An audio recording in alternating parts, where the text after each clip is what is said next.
오늘 우리에게 주신 하나님의 말씀은 신약성경 마태복음 5장 38절부터 42절까지의 말씀이 되겠습니다. 제가 가진 성경책으로는 신약성경 7페이지에 기록이 되어 있습니다.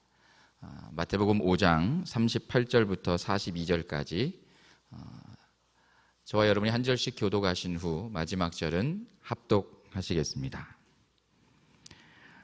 또 눈은 눈으로 이는 이로 갚으라 하였다는 것을 너희가 들었으나 나는 너희에게 이르노니 악한 자를 대적하지 말라.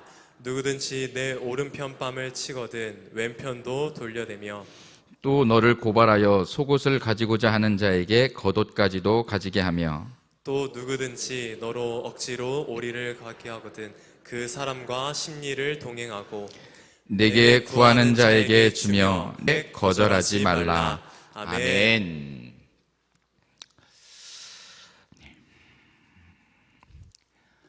너희가 이방인 중에서 행실을 선하게 가져 너희를 악행한다고 비방하는 자들로 하여금 너희 선한 일을 보고 오시는 날에 하나님께 영광을 돌리게 하려 함이라. 아멘. 베드로 사도가 마지막 때를 살아가는 성도들을 향해서 주신 말씀입니다. 성도가 어떻게 살아야 하는가에 대한 말씀이에요.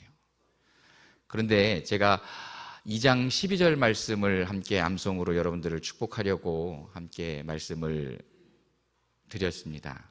근데 2장 12절 말씀뿐만 아니고 밑으로 조금 내려오면 2장 15절에서도 그리고 한 장을 넘어가서 베드로전서 3장 15절 16절에도 선한 행실에 대한 이야기를 반복해서 하고 있습니다. 베드로 사도가 구원을 행실로 받는다라고 생각했기 때문에 그랬을까를 한번 고민해 보셔야 합니다. 여러분들은 어떻게 생각하세요? 나의 선한 행실로 구원받는다고 생각하십니까? 네, 아니죠. 우리의 구원은 오직 유일한 구원자 예수 그리스도, 그의 십자가로만 우리는 구원받을 수 있습니다. 저도 아멘입니다. 그런데 베드로 사도가 계속해서 선한 행실에 대한 말씀을 하는 이유는 예수 그리스도로 구원을 받은 그리스도인들이 그 구원의 감격을 가지고 이 땅 가운데서 어떻게 살아야 하는가, 구원의 감격을 어떻게 이방인들에게 보여주어야 하는가를 말씀하고 있는 것입니다. 우리 담임 목사님 버전을 따지면 넘어선 삶의 증거를 보여내라 라는 얘기죠. 미국에서 공부를 할 때 페이퍼를 써내야 되는데 영어 단어가 3개에서 4개가 똑같이 이어져 가면 표절로 걸립니다. 그러니까 표절에 걸리지 않으려면 단어를 바꿔야 되는 거예요. 비슷한 뜻의 단어로. 제가 넘어선 삶의 증거 그러면 제가 담임 목사님께 표절을 하는 거가 되는 거잖아요. 그래서 제가 제목을 How to Live라고 바꿔서 표현을 했습니다. 성도로서 어떻게 살아야 하는가, 십자가로 구원받은 그 구원의 감격 속에 허락하신 삶을 이어가야 할 그리스도인들이 어떻게 살아야 하는가, How to Live를 오늘 함께 여러분들과 나누고 싶어서 그렇습니다.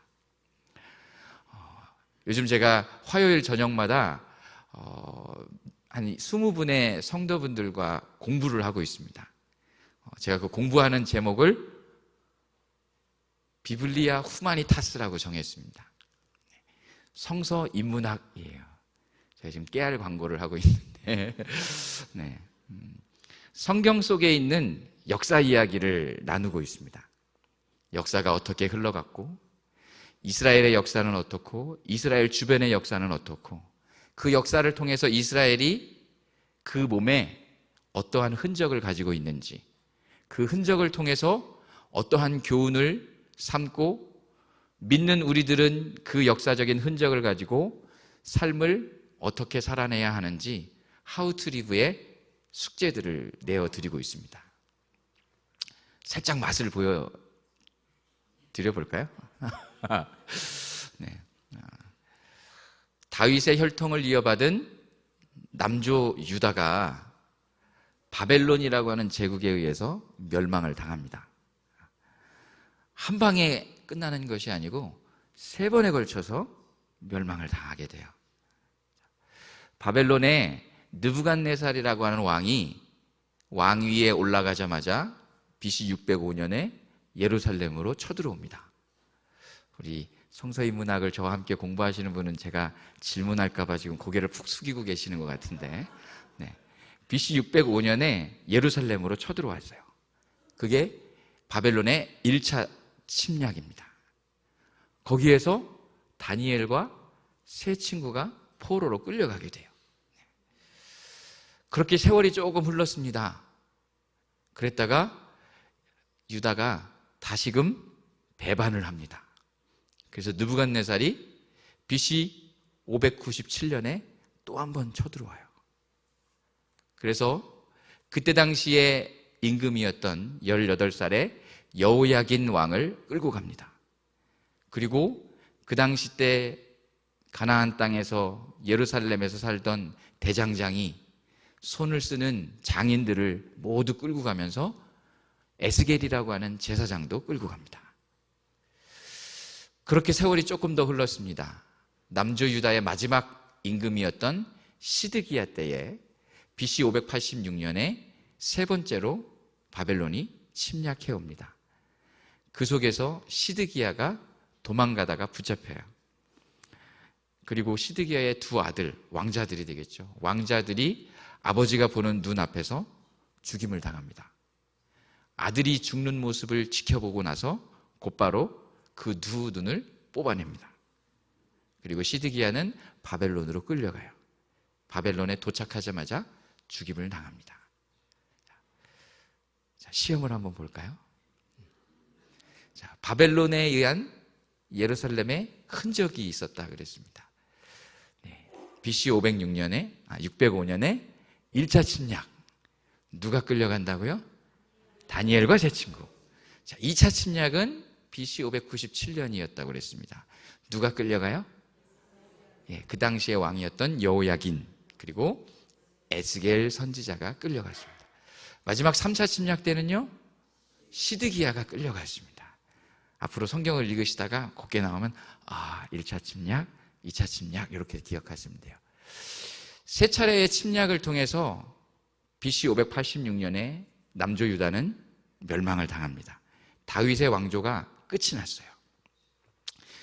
예루살렘 꼭대기에 있었던 성전이 완전히 무너졌습니다.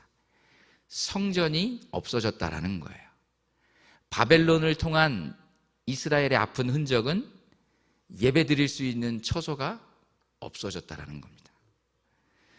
선민 이스라엘이 하나님을 만날 수 있는 장소가 사라졌다는 거예요. 여러분들에게도 혹시 그러한 위기가 닥쳐올지 모르겠습니다. 우리는 몇 년 전에 아주 잠깐이지만 맛을 보았잖아요.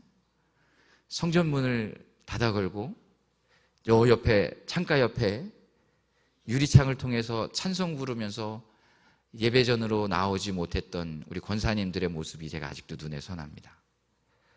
성전이 자기의 기능을 발휘하지 못하면 선민이어도 하나님이 당신의 이름을 두시려고 택한 그곳을 철저하게 무너뜨리신다는 거예요. 성전이 무너졌어요. 바벨론으로 포로로 끌려갔습니다. 유대인들이 3가정, 4가정만 모이면 그 동네에 회당을 짓습니다. 그리고 회당을 중심으로 말씀을 공부하고 다음 세대들을 가르치고 어려운 이웃들을 구제하는 사업들을 진행을 했어요. 바벨론 70년의 포로 생활 동안 회당을 통해서 성전은 사라졌지만 회당을 통해서 그 역할을 이어가더라는 것이에요. 세월이 흘러갑니다. 회당이 자기의 역할을 감당치 못해요. 바울 사도가 복음을 전하기 위해서 전도 여행을 갈 때마다 그 도시에 들어가서 어디를 들어가요? 회당에 들어가요. 회당에 모여있는 유대인들에게 예수 그리스도의 복음을 전하려고요.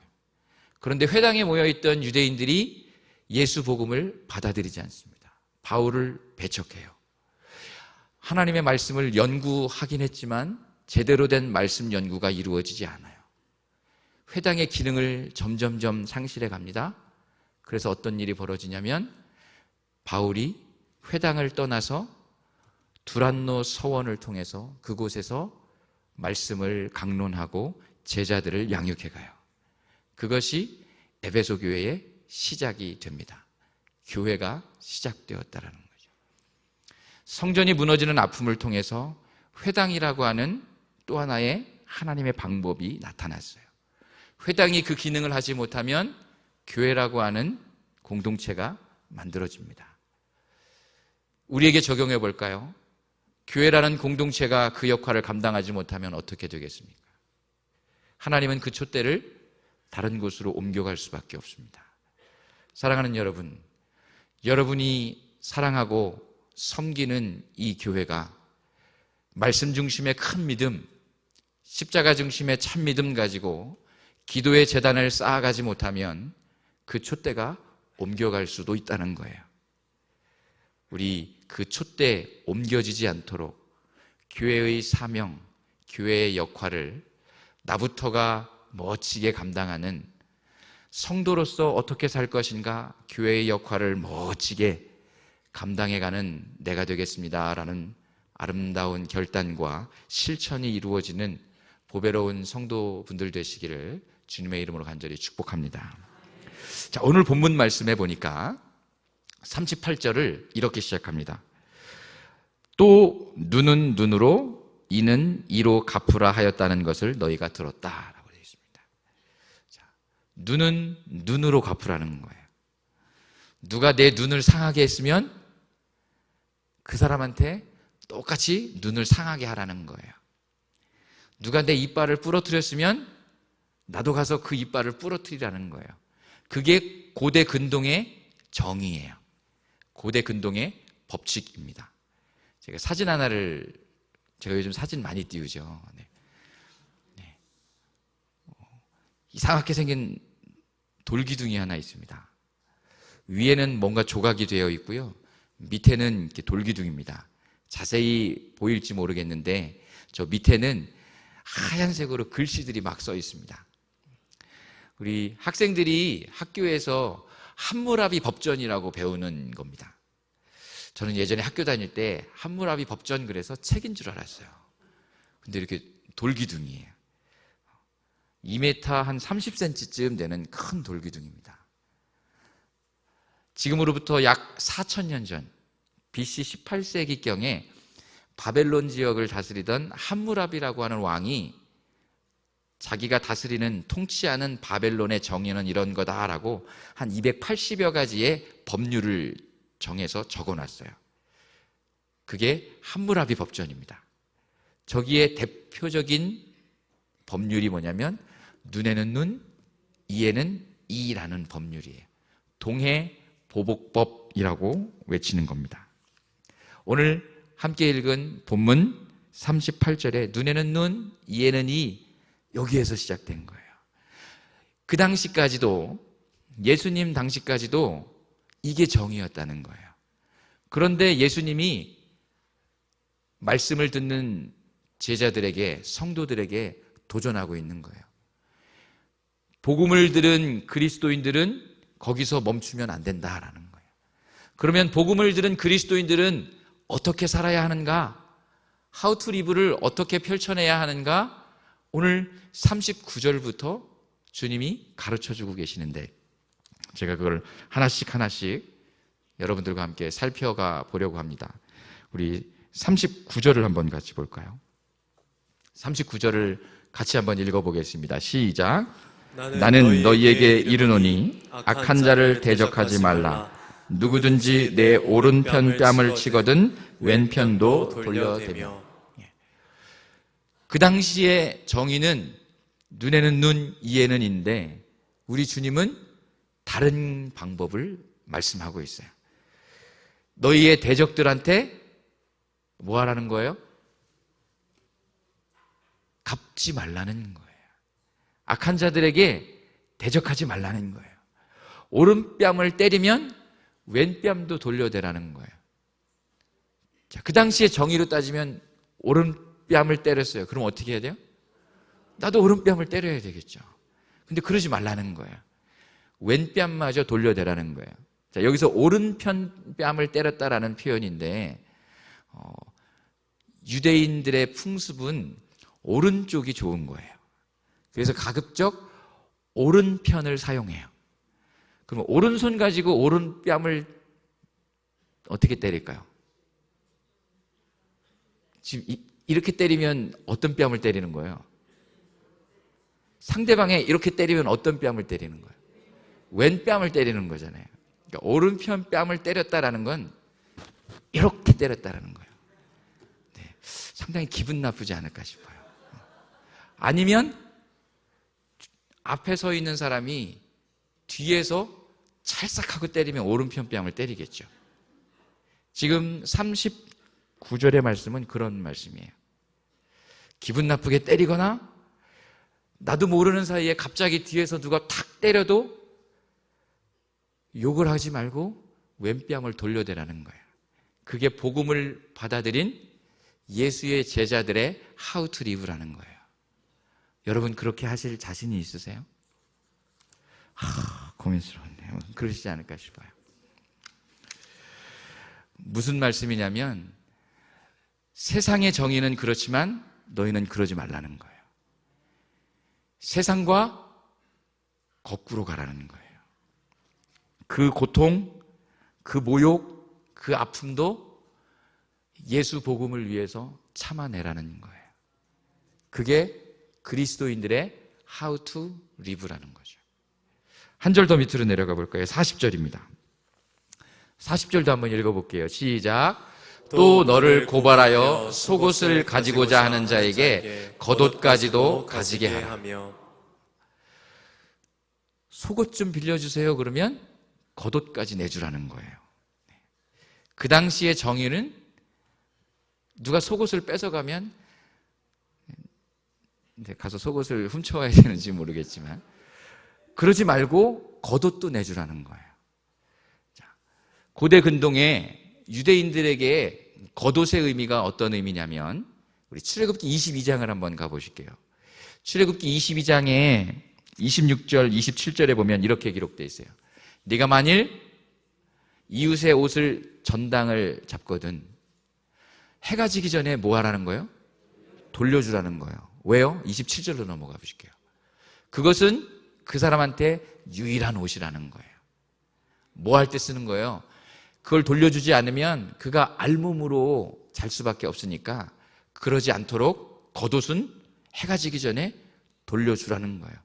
할 수만 있으면 전당 잡지도 말라는 거예요. 그렇게 중요한 게 겉옷이에요. 그런데 속옷을 달라 하는 사람한테 주님은 겉옷까지 내주라라고 이야기하고 있어요. 여러분 그렇게 하실 자신이 있으세요? 여러분 가슴 속에 예수 십자가가 굳건하게 세워져 있습니까? 이 말씀 듣고 나니까 이게 아멘이 쉽지 않죠. 그럼 이렇게 살아야 되는데 하니 겁이 들기 시작하죠. 그런데 주님은 그렇게 하라는 거예요. 왜요? 예수 심장을 가진 자는 세상과 달라야 한다는 것입니다. 그것까지 내어줄 수 있는 조건 없는 아가페 사랑을 실천할 수 있는 것이 그리스도인이라는 것입니다. 세상과 거꾸로 가는 삶. 담임 목사님 표현을 따지면 곳간을 넓게 짓는 것보다 뭐 하라는 거예요? 씨앗을 넓게 뿌리는 삶. 그게 그리스도인들의 How to live입니다. 쉽지 않습니다. 너무 어렵습니다. 어쩌면 하기 싫을지도 모르겠습니다.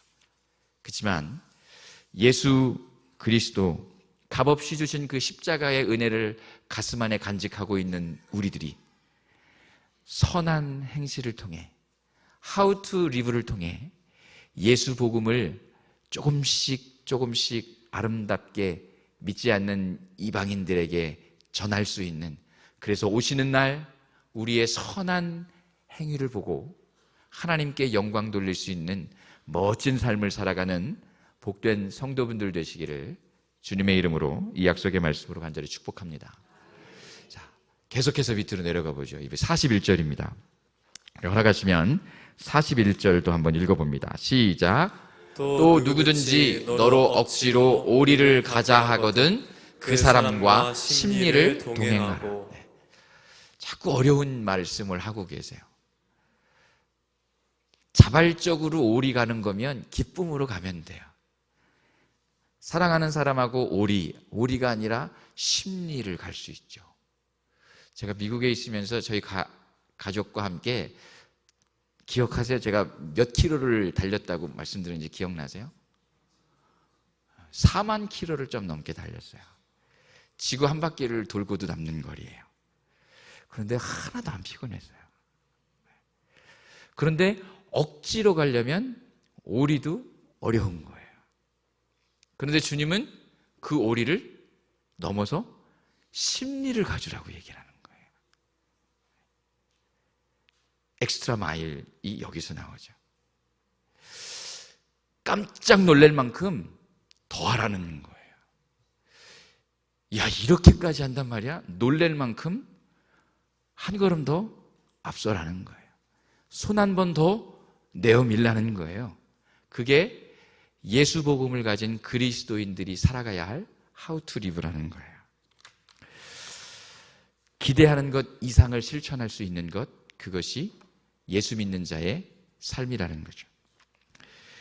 잠언 31장 24절 말씀에 이런 말씀이 기록되어 있습니다. 그는 배로 옷을 지어 팔며 띠를 만들어서 상인들에게 맡기라 라고 되어 있습니다. 여기서 말하는 그는요, 현숙한 아내를 말합니다. 어떻게 하라는 거냐면 배로 옷을 만들으래요.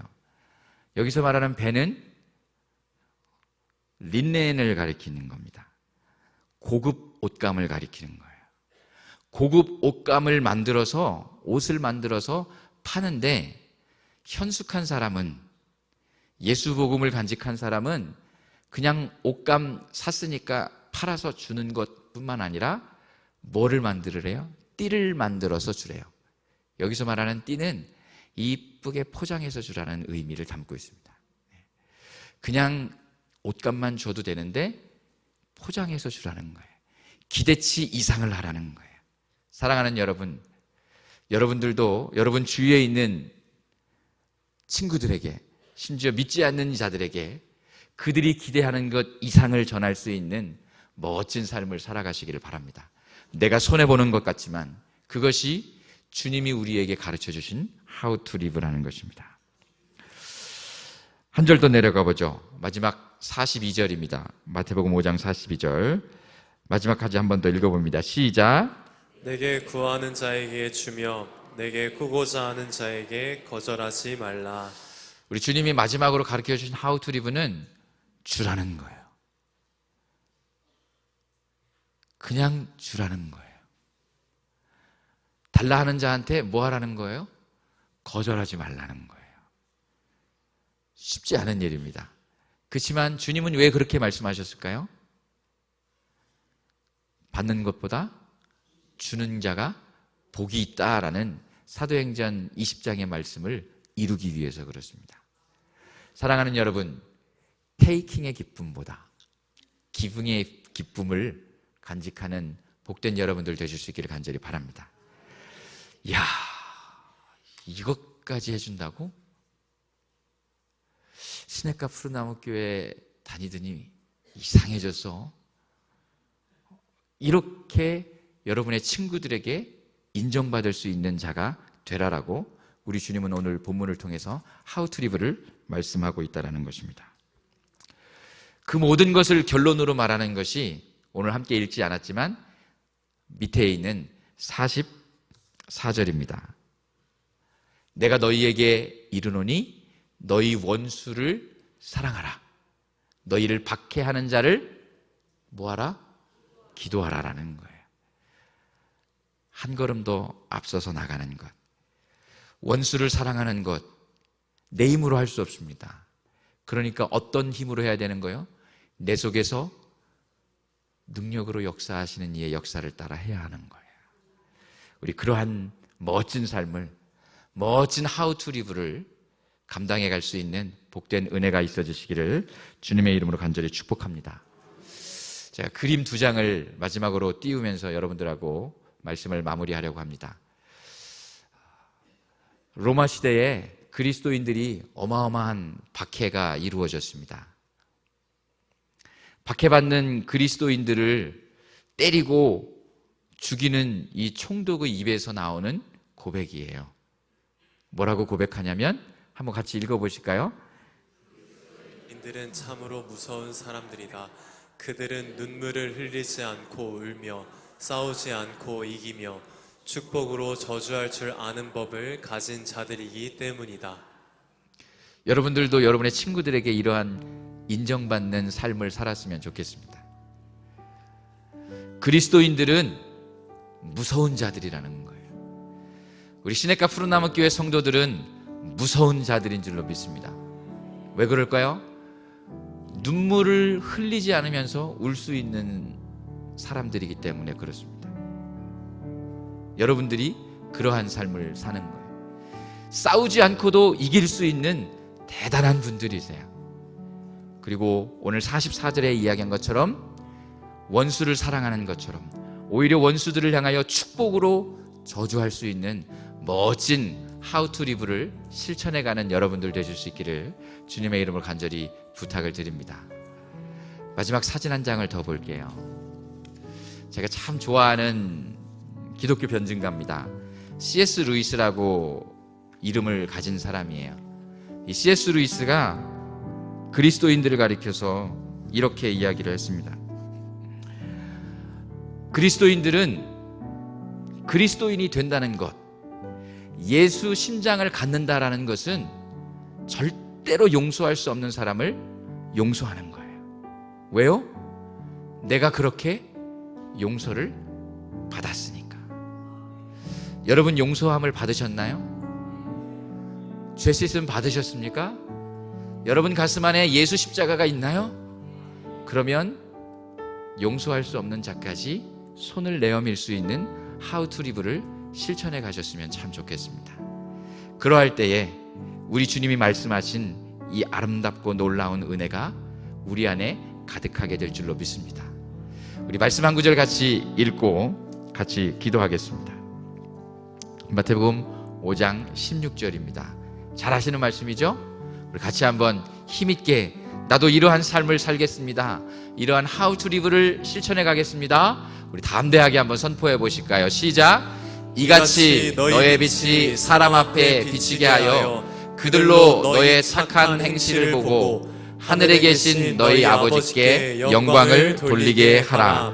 아멘. 여러분의 착한 행실을 보고 여러분의 아름다운 하우 투 리브를 보고 예수 심장을 가진 용서하는 한 걸음 더 앞서가는 섬기는 삶을 보고 하늘에 계신 아버지께 여러분을 통해 영광 돌려지는 멋진 은혜가 예수 그리스도의 이름으로 나타나지기를 간절히 부탁을 드립니다.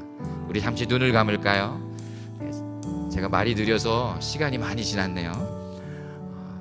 우리 합심하여 기도하는 것은 잠시 접어두고 오늘 말씀 기억하면서 제가 잠깐 기도하겠습니다. 은혜로우신 하나님 감사합니다. 나에게 크신 은총 주셔서 감사합니다. 십자가의 능력을 값없이 선물로 주셔서 감사합니다. 세속의 가치관, 기준이 아니라 그보다 한 발 앞서서 세상이 깜짝 놀랄 만큼 더 섬기고 양보하고 아름다움을 실천하라고 우리 주님이 예수 심장을 가진 그리스도인들을 향하여 간절히 도전하고 있습니다.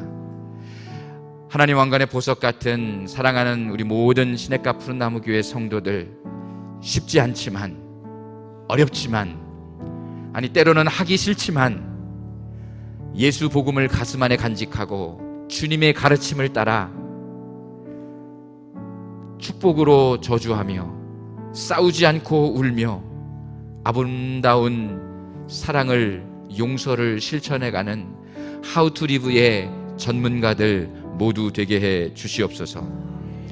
어려울 때마다 주님 손잡아 주시고, 귀찮고 피하고 싶을 때마다 내 속에서 능력으로 역사하시는 이의 역사를 따라 힘을 다하여 수고할 수 있도록 우리의 손을 굳게 붙잡아 주시옵소서. 우리의 선한 행실을 통하여 오직 하늘에 계신 하나님 아버지께 영광 돌리는 멋진 삶을 살아가도록 주님 동행해 주시옵소서. 감사합니다. 살아계신 우리 구주 예수 그리스도의 이름으로 기도드립니다. 아멘. 하늘에 계신 우리 아버지, 아버지의 이름을 거룩하게 하시며 아버지의 나라가 오게 하시며 아버지의 뜻이 하늘에서와 같이 땅에서도 이루어지게 하소서. 오늘 우리에게 일용할 양식을 주시고 우리가 우리에게 잘못한 사람을 용서하여 준 것 같이 우리 죄를 용서하여 주시고 우리를 시험에 빠지지 않게 하시고 악에서 구하소서. 나라와 권능과 영광이 영원히 아버지의 것입니다. 아멘.